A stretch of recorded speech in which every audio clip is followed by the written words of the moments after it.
thanks for this chat here in Singapore. I know the weather isn't ideal conditions for it, but some great racing out on track in what is incredibly the third year for F1 Academy. From where you've come to where you are now, just how incredible is that? I feel very grateful, and it feels like a lot longer than 3 seasons. Lights out, F1 Academy is go! I think the momentum we've had, the support we've had from within this paddock, the great racing we see on track, and the ability we've had to really transform the careers of young women who are trying to make it in racing has been something which has definitely given me a lot of pride, but I'm not one to sit still. Yeah, it doesn't feel like you've sat still at all because of the pace of the growth of the championship. Well, I think one of the clear advantages is definitely having so much support from F1. We have definitely been given the ability to be bold, to be disruptive with their full support behind us, and that's really allowed us to get a lot of support in a short space of time. And I think the sport has recognised that it has a huge female fan base, and we need to make sure that we respect and speak to that fan base and make sure that we also reach new audiences. And through F1 Academy, we can disrupt, we can do things differently. She's having a little look down the inside, and she could be taking the lead. Yes, she is. Dorian Pan makes the move. We're also changing the perceptions of the sport, with our Hello Kitty collaboration. Yeah. It doesn't need to be racing cars or Barbie or a doll. It can be both. I loved pink as a little girl. I wasn't a tomboy, but I loved racing just as much. And we're breaking down these preconceptions that this is a man's world and there's no space for femininity. On top of that, the 10 Formula One teams, right? I don't hold it lightly. They got behind the F1 Academy. I love the F1 Academy. I think what Susie and her team is doing is amazing. That's something which has also helped us because their academies are looking at the young talent and their commercial partners are talking about their accelerations in F1 Academy, and that whole ecosystem is just helping us gain so much momentum. Yeah, it sounds like a great connection that's built. There's been growth on track physically, more teams. High Tech joined, became the 6th team. How good is it to see that kind of expansion, but obviously gives you that scope to introduce the wildcard concept as well?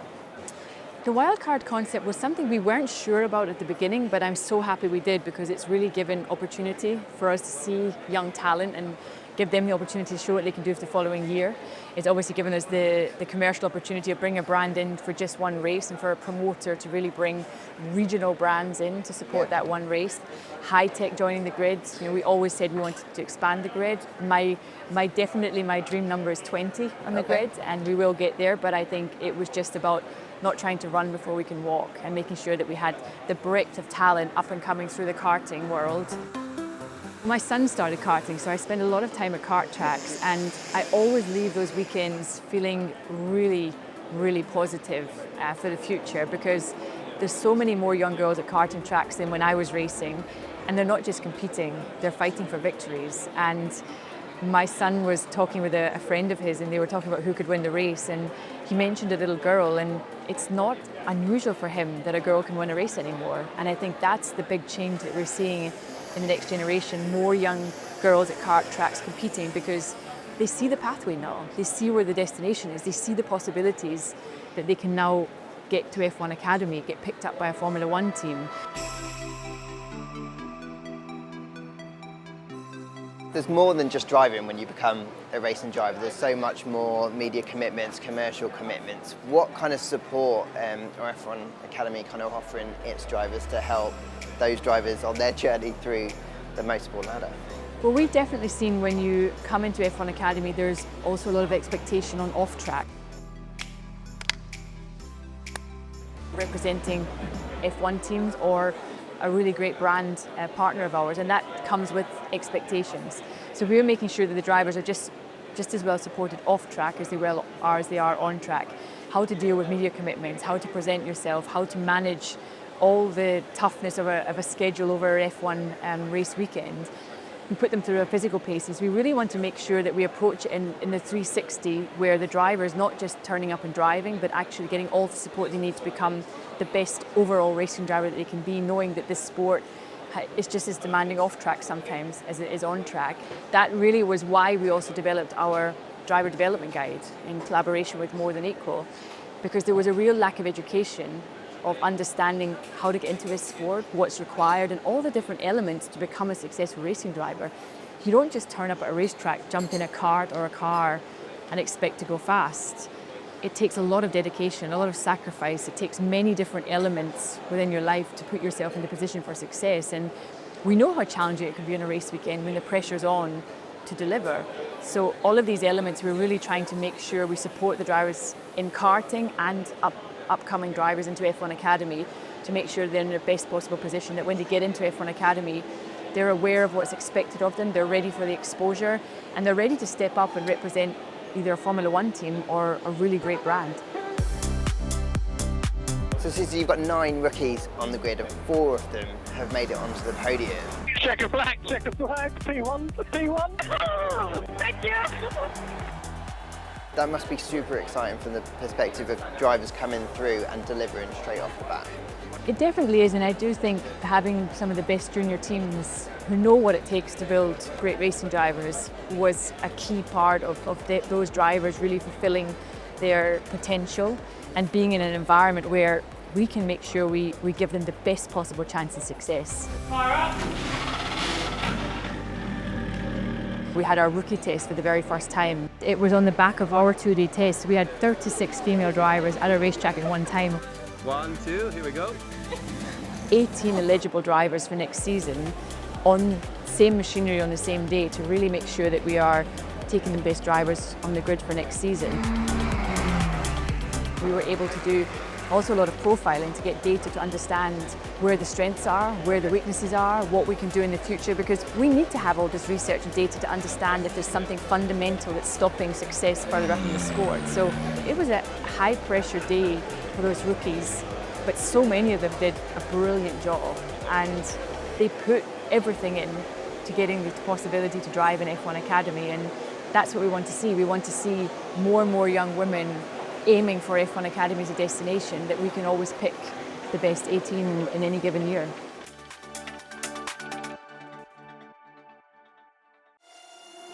Side by side, wheel to wheel. We've got a battle on now. Oh, Absolutely incredible. What have you made of the quality of the racing? It's intense out there. You must be really pleased with that as well. I am, because I felt at times last year we didn't provide the most exciting racing. So the introduction of the reverse grid was an easy decision to take based on the lack of movement we saw in some races last year. And I'm really happy how well it's turned out. There's been some races which I've been on the edge of my seat and I've been bombarded with messages from people in this paddock saying, wow, it's an amazing race today. So that's been a big step forward for this year. And I think also good for the drivers. You know, if you qualify in pole, in one of the races you're starting P8 and it's about coming through the traffic and seeing how many points you can get on the reverse grid, as well as leading from the front and winning. And Leah Block, who started on pole position in the reverse grid. Leah Block takes victory in the first race of the weekend for F1 Academy at Singapore. Second place goes to Maya Berg, starting in 8th place. That is impressive to come that far up the order. Oh, that was awesome. Thank you.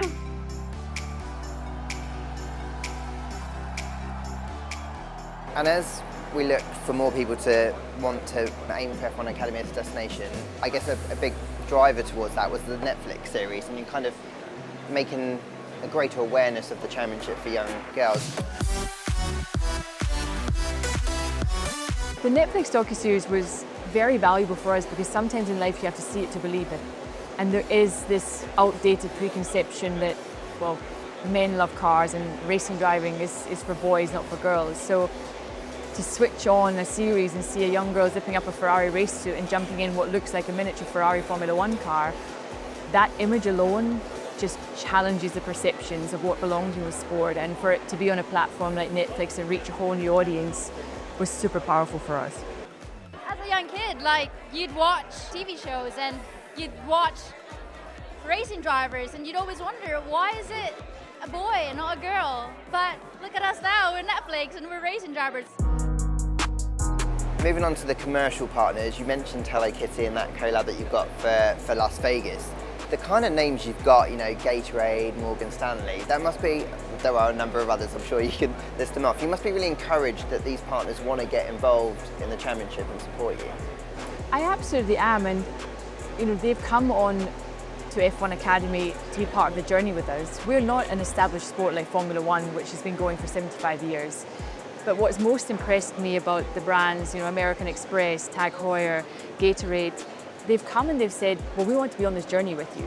Because if we're in F1, we are absolutely going to support F1 Academy. That's something which I think has really shifted in the last few years, that these brands say, well, we want to show up in women's sport. We want to speak to those audiences. We want to show that, yes, we're in F1, but we're also going to be in F1 Academy. And now we have Wella Hair Care, which is another one to break down this idea that you can't be feminine and performing at the same time. Well, you absolutely can. And so those partners that we have, I'm super grateful for their support, because not only do they allow us to change the narrative, but they're also helping us build F1 Academy.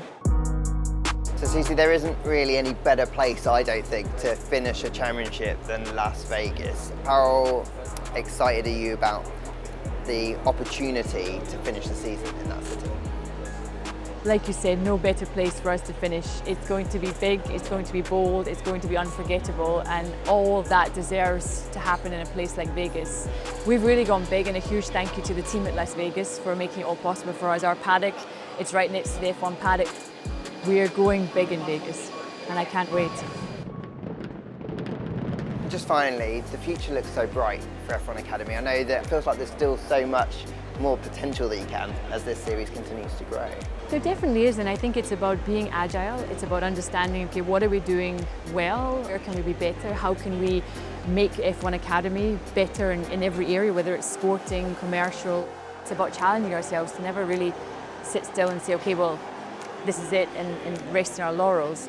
Because we have such a big opportunity with F1 Academy that it's about taking the right decisions at the right time, that we set ourselves up for long-term success. Exciting times ahead, Susie. Thanks so much for your time. Thank you so much.